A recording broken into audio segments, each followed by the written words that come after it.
prêchons à l'église, c'est lui qui est mort et qui est ressuscité de mort, élevé dans la gloire.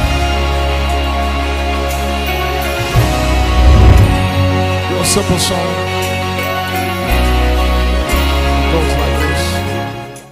Pour nos applaudissements, Église de Dieu, nous sommes debout. Ma sœur, nous vous aimons. Que Dieu vous bénisse abondamment. Amen. Parole du salut Mimosa, que Dieu vous bénisse. Je vous salue tous dans le nom précieux et merveilleux de notre Seigneur Jésus-Christ. J'aime le dire, Dieu est bon. Nous avons déjà senti et nous avons goûté que Dieu est bon. Amen. Est-ce que nous pouvons courber nos têtes pour élever le roi des rois et le Seigneur des seigneurs? Comment ne pas te louer, Jésus? Comment ne pas te louer, Jésus? Comment ne pas te louer? Comment ne pas te louer? Comment ne pas te louer, Jésus? Comment ne pas te louer? Comment ne pas te louer? Comment ne pas te louer, Jésus? Comment ne pas t'apprécier, mon Dieu? Comment ne pas t'apprécier, mon Dieu? Comment ne pas t'apprécier? Et comment ne pas t'apprécier? Comment ne pas t'apprécier? Jésus, mon roi, comment ne pas t'apprécier? Comment ne pas t'apprécier? Comment ne pas t'apprécier, Jésus? Alléluia, Jésus le roi. Jésus le roi. Alléluia. Alléluia. Alléluia. Nous t'élevons, Seigneur. Roi des rois, Seigneur des seigneurs. Alléluia. Nous t'élevons, celui qui est assis. Roi des rois, Seigneur des seigneurs. Il chevauche un cheval blanc. Il tient la clé de David. Celui qui ouvre, personne ne ferme. Celui qui ferme, personne n'ouvre. Jésus, nous t'apprécions. Jésus, nous t'élevons. Jésus, nous élevons ton prénom. Jésus est roi. Jésus est roi. Je déclare l'exclusivité de ton prénom dans ce Alléluia. Alléluia. Alléluia. Alléluia. Jésus. Alléluia. Alléluia. Alléluia. Chante Alléluia. Alléluia. Chante Alléluia. Alléluia. Chante Alléluia. Alléluia. Alléluia. Te remettons l'adoration et la gloire. Alléluia. Alléluia.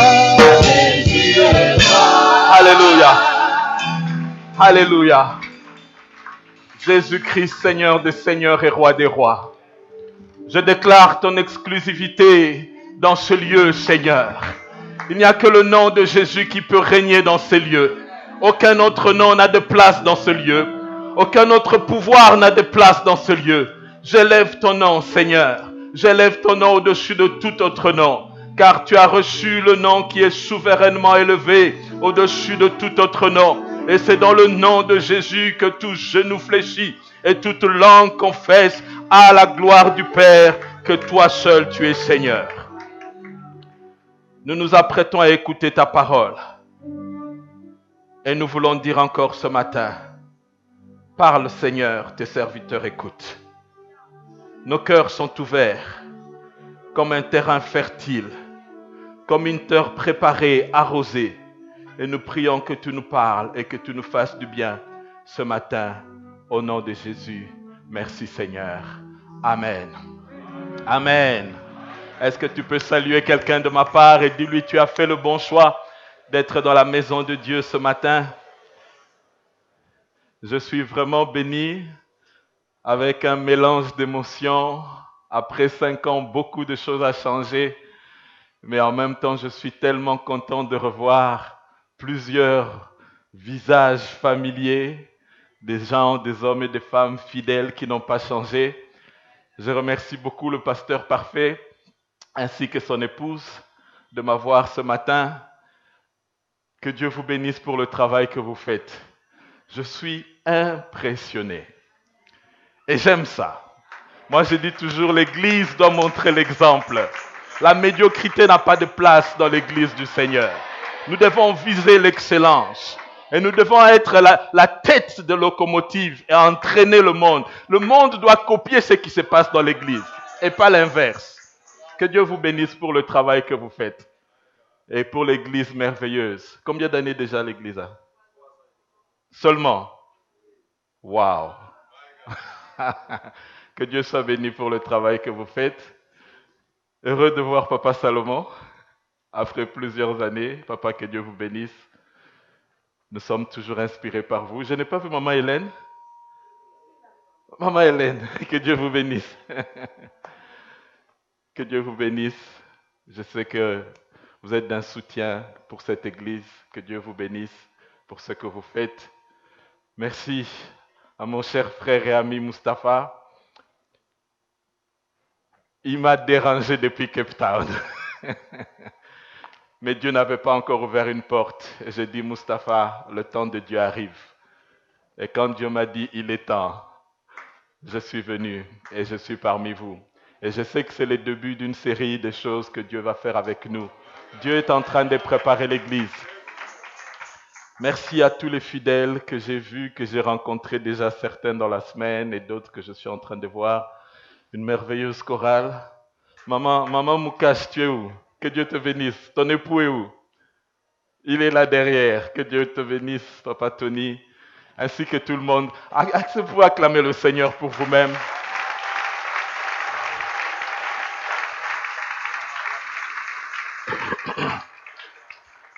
Que Dieu vous bénisse. Vous avez une grâce extraordinaire. Est-ce que vous le savez? Vous avez une grâce extraordinaire. Et quand nous sommes ici, nous bénissons Dieu. L'Esprit Saint de Dieu est présent ici. Nous évoluons dans un milieu qui n'est pas facile. Je crois que vous avez suivi les événements atroces qui sont en train de se passer en Afrique du Sud. Ce n'est que la tête du iceberg. Nous vivons dans un milieu qui n'est pas du tout facile. Apparemment, ça peut être un pays attrayant, où les gens mangent, les gens boivent, surtout à Cape Town. C'est une belle ville, ça c'est vrai. Une très belle ville au bord de l'océan, bien construite, bien faite. Mais quand vous grattez un peu la peinture, vous grattez un peu les cosmétiques, vous découvrez des cœurs qui sont encore blessés par de longues années d'injustice, de longues années d'apartheid, où chacun essaye de trouver son positionnement. Les blancs, les noirs, les métis, chacun essaie de se trouver une place dans l'Afrique du Sud nouvelle d'après Mandela.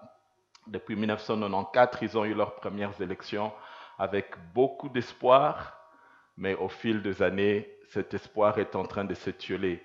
Mais Dieu est en train d'élever aussi une église, un reste fidèle au milieu de ce peuple. Et comme je disais le dimanche passé, quand Dieu vous donne le mandat pour être quelque part, il vous ouvre des portes et il vous fait trouver grâce et faveur auprès de ceux qui normalement ne devaient pas vous accepter. Mais Dieu vous fait grâce. Et nous faisons un travail. Dieu nous donne des stratégies extraordinaires. Nous avons la vision et nous prêchons le message. On n'est pas chrétien que le dimanche. Nous prêchons le message. Nous sommes chrétiens de lundi à lundi. Jésus a dit, la moisson est grande, il y a peu d'ouvriers. Si vous attendez seulement que le pasteur travaille dans la moisson le dimanche, ça ne suffit pas. Et nous enseignons aux gens comment ils peuvent être des ouvriers dans la moisson, lundi quand ils sont au travail, mardi quand ils sont à l'institut ou à l'université, dans les maisons, dans les quartiers, dans les affaires, dans les universités, dans les médias. Et Dieu nous a fait grâce, nous avons même créé une place de marché où le maire de la ville nous a donné tout un espace où les gens peuvent vendre, acheter, en même temps évangéliser dans cette place. Et Dieu nous inspire des stratégies sans lesquelles nous ne pouvons pas percer ce terrain qui est un terrain difficile. Et je sais que Dieu est en train d'élever une race d'hommes et de femmes qui vont comprendre son cœur. Les temps sont en train de shifter, Dieu est en train de changer de méthode. Ceux qui comprendront et qui s'accrocheront, ce sont ceux-là que Dieu utilisera. Mais ceux qui auront la mentalité de religieux, qui ne comprendront pas que les temps sont en train de shifter, la saison est en train de changer, ils resteront en arrière. Amen. Dis à ton voisin, ne reste pas en arrière. Dis-lui encore, ne reste pas en arrière. Allons de l'avant. C'est devant que ça se passe. Amen. Alors ce matin, nous allons nous tourner vers la parole de Dieu. Et j'aimerais partager sur ce thème les choses qui nous empêchent de gagner la bataille de notre mission. Les choses qui nous empêchent de gagner la bataille de notre mission. Est-ce que tu sais que Dieu a une mission spécifique pour toi? Est-ce que tu le sais? Si tu le sais, secoue un peu la main. Église, Parole du Salut, Mimosa, est-ce que vous savez qu'en tant qu'Église, Dieu a aussi une mission spécifique pour vous?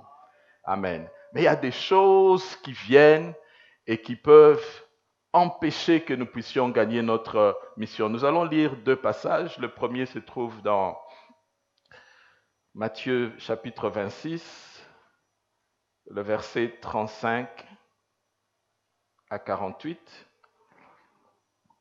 Et puis nous allons aller dans Josué 18, versets 1 à 6. Matthieu 26, 45 à 48. Puis il alla vers ses disciples et leur dit, « Vous dormez maintenant et vous vous reposez. Voici l'heure est proche et le Fils de l'homme est livré aux mains des pécheurs. Levez-vous, allons, voici celui qui me livre s'approche. » Comme il parlait encore, voici Judas, l'un des 12, arriva, et avec lui une foule nombreuse, armée d'épées et de bâtons, envoyés par les principaux sacrificateurs et par les anciens du peuple. Celui qui le livrait leur avait donné ce signe, « Celui que je baiserai, c'est lui, saisissez-le. » Aussitôt s'approche. Nous allons remonter, s'il vous plaît. Nous allons commencer. J'ai commencé avec le mauvais verset. Nous avons dit verset 35. Pierre lui répondit, « Quand il me faudrait mourir avec toi, je ne te renierai pas. » Et tous les disciples dirent la même chose. Verset 36. Là-dessus, Jésus alla avec eux dans un lieu appelé Gethsémani, et il dit aux disciples, « Asseyez-vous ici pendant que je m'éloignerai pour prier. » Il prit avec lui Pierre et les 2 fils de Zébédée, et il commença à éprouver de la tristesse et des angoisses. Il leur dit alors, « Mon âme est triste jusqu'à la mort. Restez ici et veillez avec moi. » Puis, ayant fait quelques pas en avant, il se jeta sur sa face et pria ainsi, « Mon Père, s'il est possible que cette coupe s'éloigne de moi, toutefois, non pas ce que je veux, mais ce que tu veux. » Il vint vers les disciples qu'il trouva endormis et il dit, « Pierre, vous n'avez donc pu veiller 1 heure avec moi. » Verset 41, « Veillez et priez afin que vous ne tombiez pas dans la tentation. L'esprit est bien disposé, mais la chair est faible. Il s'éloigna une seconde fois et pria ainsi, « Mon Père, il n'est pas possible que cette coupe s'éloigne sans que je la boive. S'il n'est pas possible que cette coupe s'éloigne sans que je la boive, que ta volonté soit faite. » Il revint et les trouva encore endormis, car leurs yeux étaient appesantis. Il les quitta et s'éloignant, il pria pour la troisième fois, répétant les mêmes paroles. Puis il alla vers ses disciples et leur dit, « Vous dormez maintenant et vous vous reposez. Voici l'heure est proche et le Fils de l'homme est livré aux mains des pécheurs. Levez-vous, allons, voici celui qui me livre s'approche. » Amen. Nous allons dans Josué chapitre 18.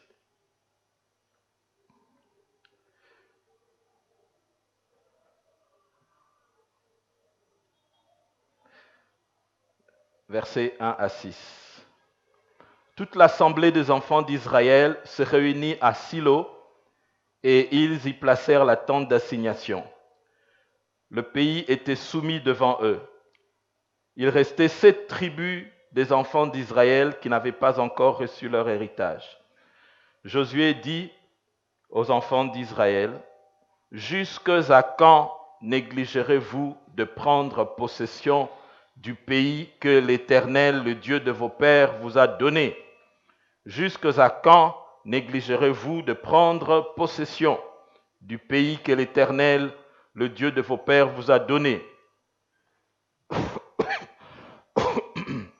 Choisissez-vous 3 hommes par tribu, je les ferai partir, ils se lèveront, parcourront le pays, traceront un plan en vue du partage et reviendront auprès de moi.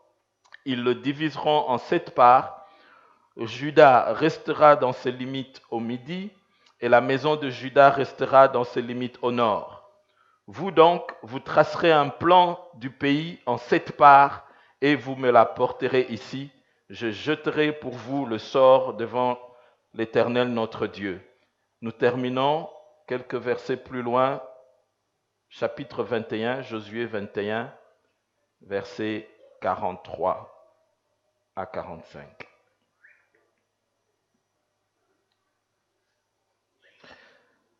Josué 21, 43 à 45. C'est ainsi que l'Éternel donna à Israël tout le pays qu'il avait juré de donner à leur père. C'est ainsi que l'Éternel donna à Israël tout le pays qu'il avait juré de donner à leur père, et ils en prirent possession et s'y établirent.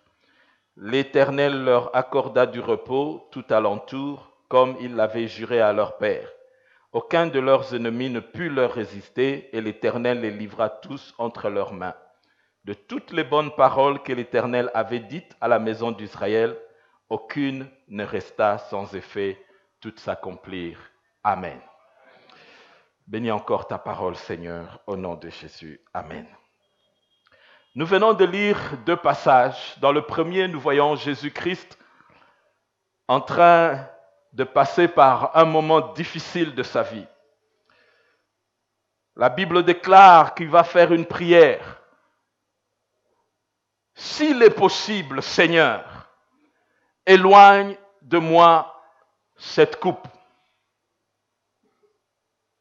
Toutefois, il ajoute, non pas ma volonté, mais que ta volonté soit faite. Quand je lis et je réfléchis sur ce passage, je me rends compte que Jésus-Christ, le Fils de Dieu, passe à 2 doigts de renoncer à sa mission. Et j'essaye d'imaginer quel scandale ça aurait été si Jésus-Christ, la Bible dit, il était pris de tristesse et d'angoisse au point de demander au Père, s'il est possible, éloigne de moi cette coupe. Imaginez un monde sans christianisme. Il n'y aurait pas l'amour comme nous le connaissons. Pas de chrétienté. On ne fêterait pas Noël, on ne fêterait pas la Pâque. Pas de vendredi saint. La loi du talion régnerait toujours. Tu frappes, je frappe. Tu tues, je tue. le Fils unique de Dieu, a 2 doigts d'abandonner la mission pour laquelle il a été envoyé. Il est triste, angoissé, et il prie Dieu. L'angoisse, c'est une crainte que tu ne comprends pas. Il n'y a pas de raison pour avoir peur, mais l'ambiance était une ambiance d'oppression. Tous les démons du monde se sont retrouvés dans ce lieu pour faire abandonner la mission afin que toi et moi, nous ne puissions pas être là aujourd'hui. Si je puis prêcher, c'est parce que Jésus-Christ a vaincu le combat de sa mission.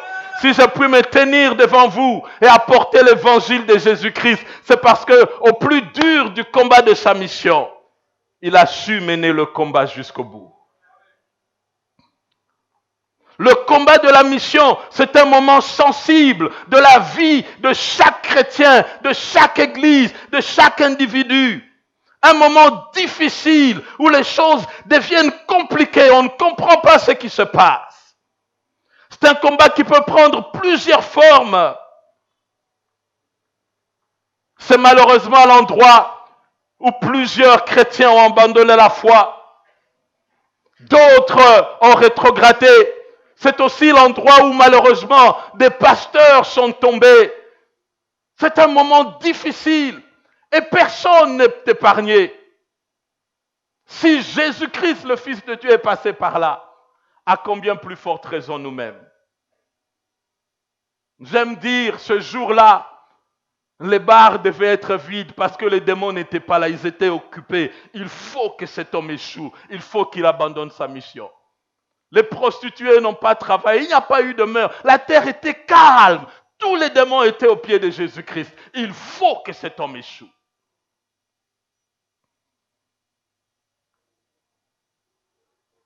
En venant, Dieu m'a dit, dis à l'église, il y a une mission que j'assigne. Les temps sont en train de shifter. Il faut que les gens s'alignent sur les choses que je veux faire. En tant qu'individu, en tant qu'église. Trop de distractions dans l'église. Mais pour entrer dans sa mission, il y a une bataille à mener. Personne n'est épargné. Moïse, dans son combat pour sa mission, il s'est battu contre le peuple, il a lutté contre Dieu, il a négocié avec Dieu au point de même menacer Dieu. Si c'est comme ça, efface mon nom du livre de vie. J'ai reçu la mission. Avant que tu commences la mission, il y a eu une bataille. Tu dois renverser l'autel de Baal de ton père. Il tremblait, il l'a fait la nuit, il a eu peur, mais il l'a fait quand même. Il y a un combat, il y a une bataille pour ta mission. Peut-être tu es dans un point, tu ne comprends pas ce qui se passe. C'est un temps d'isolation. Jésus dit à Pierre, mais vous dormez, priez, priez, les temps sont mauvais. Il était angoissé, oppressé. Mais Pierre et les disciples ne comprenaient pas. Leurs yeux s'assoupissaient et ils dormaient. Dans le combat de ta mission, les gens ne te comprendront pas.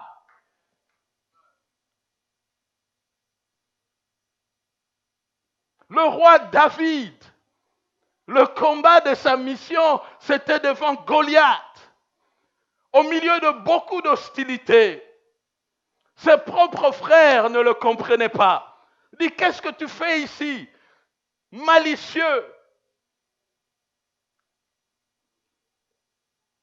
Mais il savait que si je ne remporte pas ce combat, la mission que Dieu me donne sur le trône, je ne l'atteindrai pas. Et il connaissait son Dieu. Amen.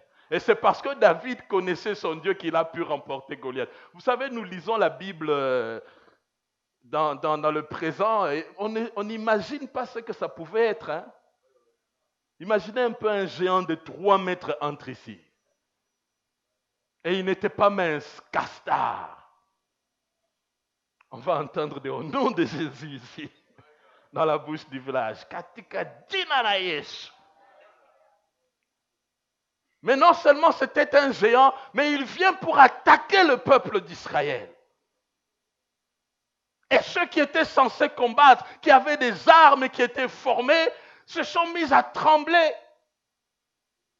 Et Et c'est le petit David, le petit berger, qui a dû s'élever parce qu'il savait que si je ne remporte pas ce combat, ça sera difficile pour la suite des événements. J'aimerais dire à quelqu'un, il y a un combat de ta mission, mais le préalable, tu dois connaître le Dieu que tu sers. Cherche-le dans la prière. Cherche-le dans la lecture de la Bible. Cherche Dieu dans les expériences de la vie de chaque jour. Car ceux du peuple qui connaîtront leur Dieu feront de grands exploits. Si Dieu t'a gardé en vie jusqu'aujourd'hui, c'est parce qu'il y a un combat pour ta mission. Tu aurais pu être mort depuis longtemps, mais si tu es là, c'est que Dieu a besoin de toi. Vous savez, quand je suis arrivé le premier soir, je vous assure, j'ai attaché la ceinture 2 fois. C'est comme si on faisait le slalom. Vous connaissez, à la Fikine, il y avait les auto-tamponneuses. Hein? Donc le chauffeur me conduisait. J'ai dit, mais comment? J'ai dit, mais comment les gens conduisent ici? Est-ce que vous avez déjà vu un taxi catch sans égratignure? Ils sont tous cabossés. Donc les gens conduisent, je dis, c'est pas possible. Je sentais mon frère. J'avais déjà attaché la ceinture, j'ai détaché, j'ai rattaché pour être sûr.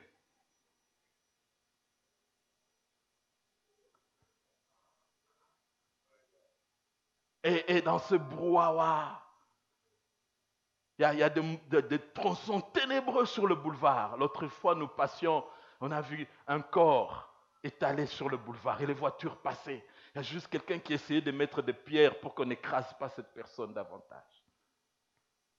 Et c'est dans cet environnement que nous évoluons. Il n'y a que la grâce de Dieu qui nous soutient. Et si Dieu t'a gardé en vie aujourd'hui, c'est parce qu'il a quelque chose à faire pour toi. C'est parce qu'il y a une mission qu'il veut que tu accomplisses. C'est parce qu'il y a des choses que personne d'autre ne peut faire que toi seul. Est-ce que tu peux regarder un peu les empreintes? Regarde un peu ton doigt là. Est-ce que tu sais que ce dessin-là, il n'y a que toi au monde qui les a?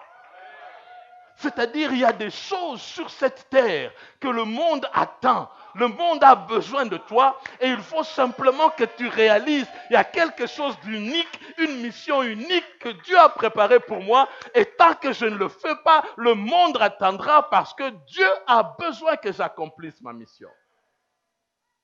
Il y a un message que Dieu a donné à certains d'entre vous.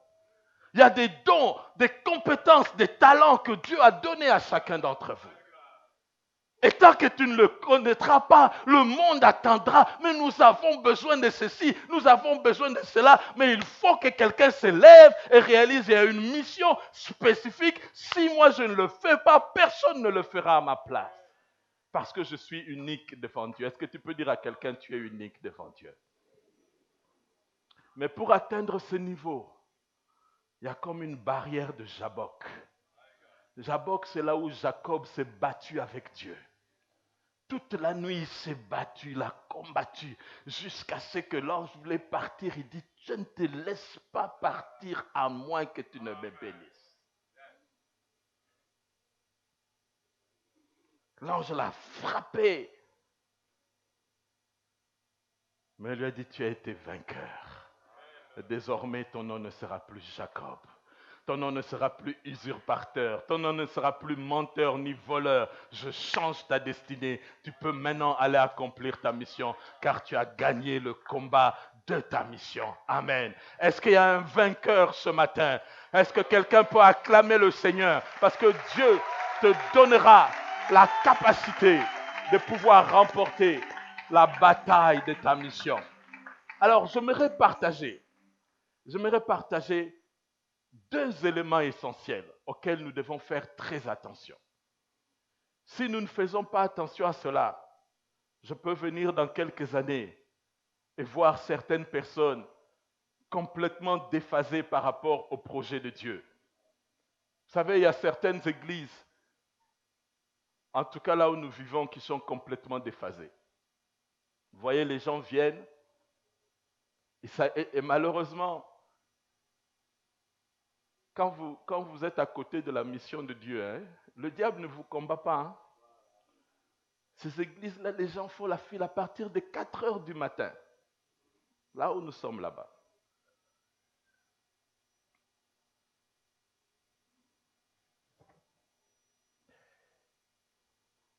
il y a une mission que nous devons mener. Alors, le premier élément que j'aimerais donner ici, où le Seigneur a besoin vraiment de nous aider, c'est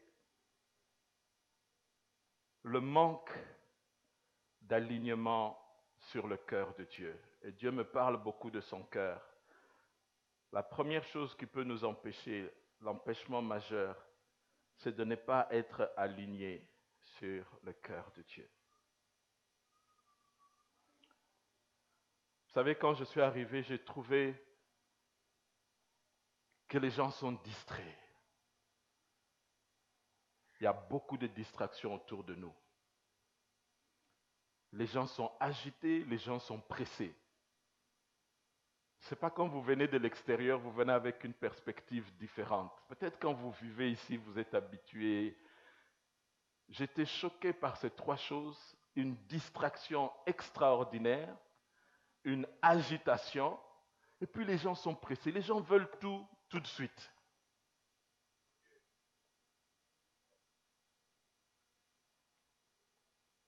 La distraction a atteint un niveau. Vous vous réveillez le matin, vous vous demandez quel film on va suivre encore aujourd'hui. Un jour, vous vous réveillez, c'est ma Mimi. Et vous suivez ça, c'est comme si vous êtes en train de suivre un feuilleton. Mais c'est la réalité. Des histoires à dormir debout. Et vous voyez tout le monde, des papas, des mamans. Ma Mimi a celle, ma Mimi a... Distraction. Le lendemain, vous vous réveillez. Quel film on aura? Épisode numéro 2, saison 13. Maintenant, les gens parlent de tension. Là, nous avons symbioté.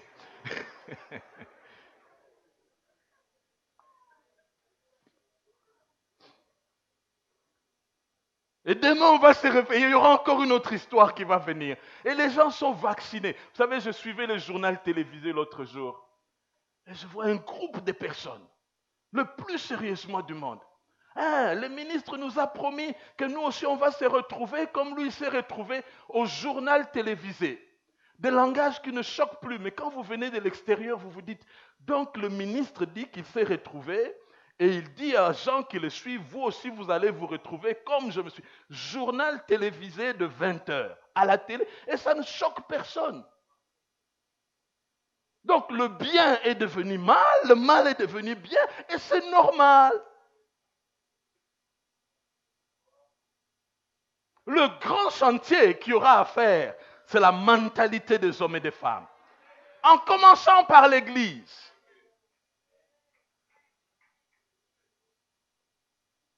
Une distraction formidable. La Bible dit, quand les fondements sont renversés, le juste, que ferait-il? Dieu n'accordera jamais sa bénédiction à une vie non alignée sur sa mission. Dieu n'est pas un gaspilleur. Quand il te fait grâce, c'est pour que tu utilises les grâces que Dieu t'a données afin d'accomplir sa mission. Hommes, femmes, jeunes hommes, jeunes filles, il est temps que des hommes et des femmes cherchent le cœur de Dieu. Il est temps que l'Église cherche le cœur de Dieu. Quelle est notre mission? Quel message nous devons apporter dans ce temps-ci que nous sommes en train de vivre? Israël a passé 40 ans dans le désert. Une route qui pouvait lui prendre 11 jours. Distrait. Dieu le conduit à la terre promise et il pense, les concombres, les carottes. Moïse, pourquoi tu nous as amenés ici? Au moins en Égypte, on mangeait les concombres. Distraction. Qui t'a dit qu'il n'y a pas de concombres? Il y a mieux que les concombres, mieux que les carottes dans le pays où Dieu te conduit. C'est un pays où coule le lait et le miel, mais il veut que tu sois aligné sur son cœur et que la distraction ne puisse pas t'empêcher de pouvoir gagner la bataille de ta mission. Dieu s'apprête à faire des choses. et les gens seront choqués. Vous savez, le monde dans lequel nous vivons vit des phases, des périodes. Et un étalon, c'est ce qu'on appelle les révolutions industrielles. Vous savez, déjà au XVIIIe siècle, il y avait la première révolution industrielle qui était une révolution mécanique. Quand il y a une révolution, il y a d'une part une découverte, un nouveau mode d'énergie, mais aussi un changement de comportement. La première révolution industrielle, c'était la révolution mécanique. C'est là qu'on a découvert le moteur à vapeur, et c'est ça qui a causé l'exode rural. Les gens qui étaient dans les campagnes, dans les villages, ont commencé à venir dans les villes. La deuxième révolution, c'était la révolution de l'électricité, avec comme application le moteur à explosion, les voitures et les avions que nous conduisons aujourd'hui. Et ça a causé un changement de mode de vie et de mœurs. Les gens ont commencé à voyager à partir de la deuxième révolution industrielle. La troisième révolution industrielle, c'est la révolution de l'électronique. C'est là qu'on a commencé à découvrir la télévision, l'ordinateur, l'informatique et les débuts de l'Internet. Et ça a permis aux gens d'être connectés sans se déplacer. Malheureusement, avec chaque monde, il y a aussi un géant spirituel, un démon qui s'élève, qui change complètement le comportement des gens. Avec l'Internet, on a le phénomène qu'on appelle le crowd feeding, c'est-à-dire aujourd'hui, l'information ne vient pas d'une personne. Chacun peut donner son avis. Même les gens qui ne réfléchissent pas, vous verrez sur Facebook, sur Twitter, des fois il y a des commentaires qui vous énervent. Mais c'est le changement de mode de vie parce que tout le monde a droit à la parole. Même les gens qui n'avaient pas le droit d'être écoutés hier, aujourd'hui ils peuvent parler et vous êtes obligés de les écouter. Nous sommes en train de vivre la 4e révolution Internet, la 4e révolution industrielle, et vous allez vous rendre compte qu'il n'y a pas une découverte comme telle, mais il y a une fusion et une intégration des différentes découvertes. C'est ce qu'on appelle la révolution de l'Internet des choses. C'est-à-dire aujourd'hui, avec votre téléphone, j'ai vu aux États-Unis, Uber n'a même plus de chauffeur. Donc vous touchez seulement comme ça, il y a une voiture qui démarre, ça vient jusque chez vous, vous montez, ça vous amène jusqu'où vous allez. Vous voulez acheter quelque chose, vous allez sur Amazon, il n'y a même plus de personnes, c'est-à-dire il y a un drone qui prend votre marchandise, qui vient déposer ça dans votre jardin, vous partez, vous prenez simplement ce que vous avez acheté. Donc les choses sont en train de changer par des découvertes au fur et à mesure. Mais c'est comme si nous avons atteint une saturation maintenant dans les découvertes des hommes. Et quand vous lisez Actes chapitre 3, verset 21, vous réalisez qu'il y a un phénomène qui va se passer avant que Jésus-Christ ne revienne. La Bible dit, le ciel le retiendra jusqu'à ce qu'il y ait la restauration de toutes choses.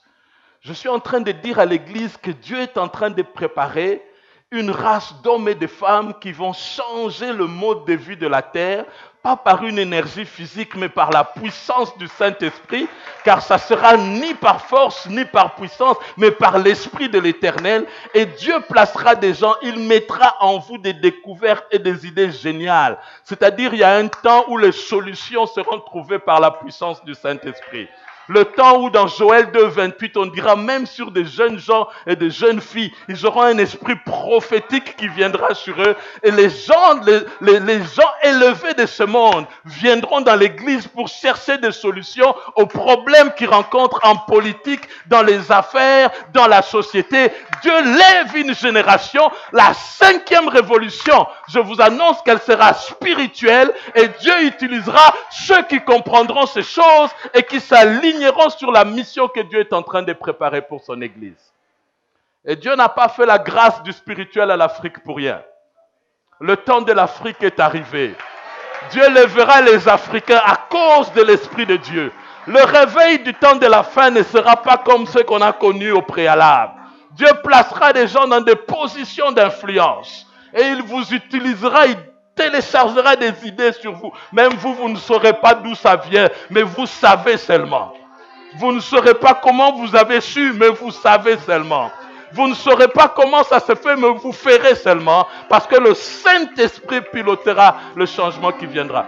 Et quand il vous met dans cette position d'influence, c'est pour que vous puissiez indiquer les âmes, comme Joseph l'a fait, comme Daniel l'a fait. Ce n'est pas moi qui donnera l'interprétation du rêve, mais c'est l'Éternel des armées, le Dieu des cieux que je sers. C'est lui qui donnera au Pharaon l'explication du rêve. Laisse-moi donner la deuxième chose avant de terminer. Je parle de la négligence. Josué a tiré les oreilles des enfants d'Israël. Jusqu'à quand négligerez-vous de prendre possession du territoire que Dieu vous a donné? Il leur dit, le pays vous est soumis, mais vous devez prendre possession. Et la Bible dit, ce n'est que quand ils ont pris possession que les promesses de Dieu, qui sont toujours conditionnelles, ont commencé à s'appliquer pour eux. Dieu attendra toujours que tu fasses ta part avant qu'il fasse la sienne. Josué dit au peuple, lève-toi, parcours le pays, fais un plan, divise, et ainsi Dieu fera sa part. Quand tu agis par la foi et par obéissance, Dieu fera que toutes les bonnes promesses qu'il a données pour ta vie viendront à s'accomplir comme du temps de Josué. Quand tu agis après avoir prié, la grâce de Dieu est avec toi. Le problème, c'est que des fois, les gens prient et au moment d'agir, ils prient encore. Oui, ils agissent et au moment de prier, ils agissent encore. Dieu veut que tu pries au temps convenable. Mais à un moment donné, il faut sonner la trompette et il faut aller prendre possession de Jéricho. Amen. Si tu sonnes la trompette quand il faut prendre possession, tu es hors mission de Dieu. Tu n'es pas aligné.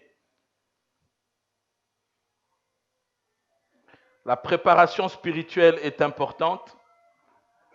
Beaucoup de gens ne comprennent pas encore la rédemption. Si tu es là, tu pêches encore en cachette, sans culpabilité, tu n'as pas encore compris c'est quoi la rédemption de Dieu. La rédemption, c'est le point de départ. Quand tu es chrétien, il doit y avoir un avant et un après. Il doit y avoir un changement au milieu. Demande pas à quelqu'un, es-tu changé? Demande-lui, est-ce qu'il y a quelque chose qui a changé dans ta vie? Il y a déjà, il est chrétien, mais ce qu'il faisait avant, c'est ce qu'il continue à faire. La préparation du caractère est aussi importante. Dieu cherche des hommes et des femmes qui auront la force mentale. Vous savez, dans l'église, on nous prêche beaucoup sur le spirituel, mais beaucoup manquent la force mentale. La force mentale, c'est la force de caractère.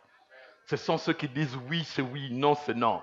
Quand ils se fixent un objectif, quand ils connaissent leur mission, tu peux monter, tu peux descendre, rien ne va l'arrêter. J'aime cette femme syrophénicienne. Les disciples ont dit à Jésus, repousse-la. Jésus l'a dit, il n'est pas bon de donner aux chiens le pain réservé aux enfants. Ça ne l'a pas découragée. Elle avait la force mentale. Ce qui nous manque aujourd'hui, c'est la force mentale.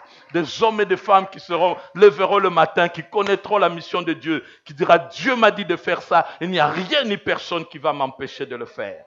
La force, la préparation spirituelle, la préparation du caractère et la préparation intellectuelle, elle est aussi importante.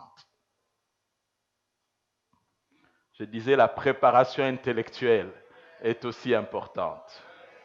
Forme-toi, jeune homme, jeune fille, forme-toi du mieux que tu peux. Lis et ne te contente pas de ce qu'on t'apprend à l'école. Fais des recherches personnelles. Dieu a besoin de 5 pains et de 2 poissons à multiplier. 0 fois 1000, c'est 0. Mets quelque chose dans le crâne. Donne-toi de la valeur. Rends-toi vendable et Dieu t'utilisera. Il y a un travail unique que Dieu a préparé pour nous. 25.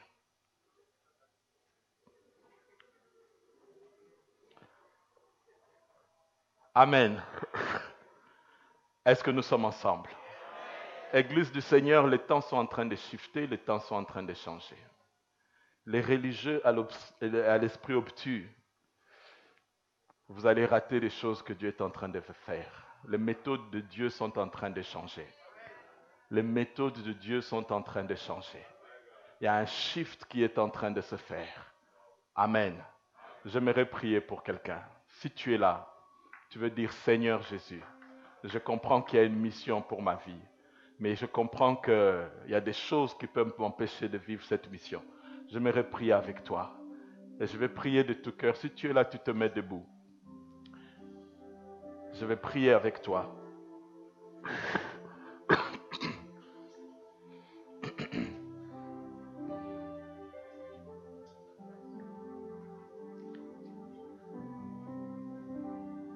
Il y a des gens qu'on viendra chercher, on frappera à ta porte.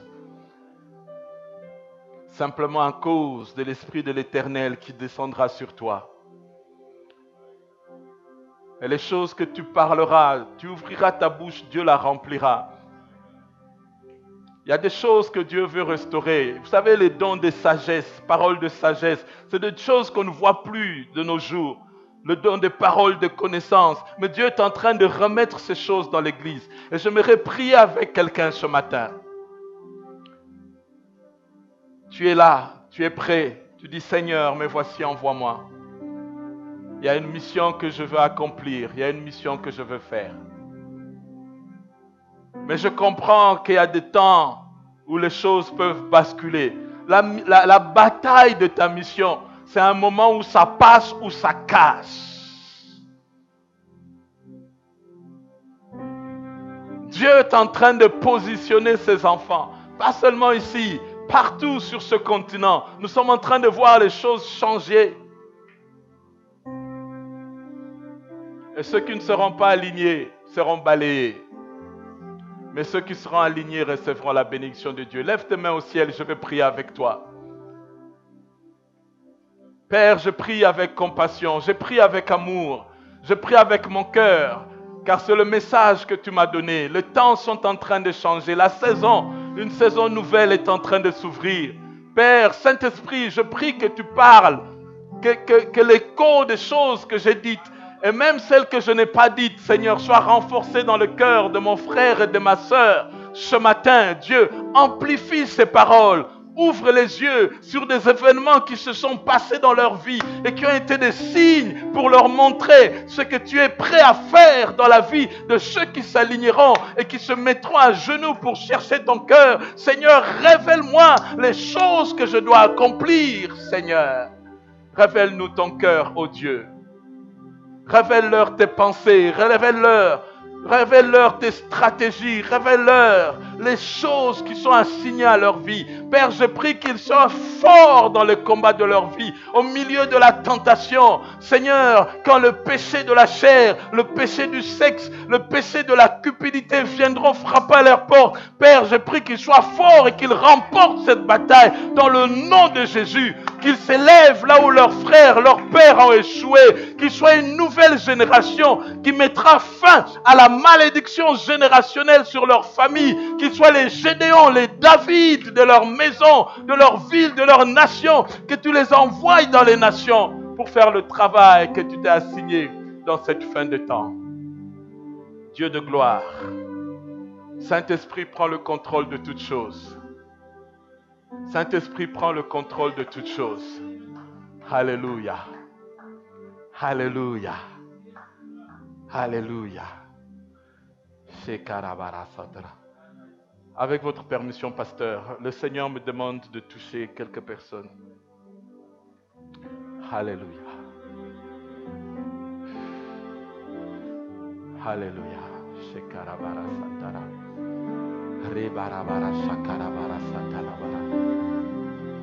Chemise blanche, si tu peux venir, viens.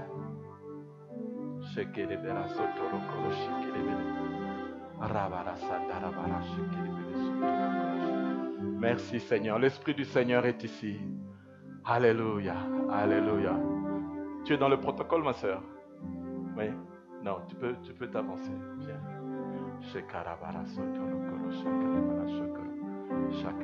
Viens te mettre devant. Venez vous mettre devant. Alléluia. Alléluia. Il y a quelqu'un qui a une douleur dans son cœur, côté gauche. Si tu es là, tu as une douleur du côté gauche de ton corps, tu peux t'avancer. On va juste t'imposer la main et prier pour toi. Prier pour toi. Alléluia. Le Saint-Esprit est en train de faire quelque chose. Le Saint-Esprit est en train de faire quelque chose. Alléluia. Alléluia.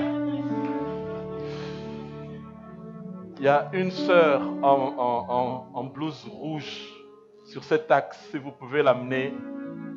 Elle est en train de prier. Elle a les yeux fermés. Elle ne voit pas. Il y a quelqu'un qui sent des chatouillements dans ses jambes. Tu sens comme des picotements, des chatouillements. Si tu peux t'avancer, nous allons juste t'imposer la main.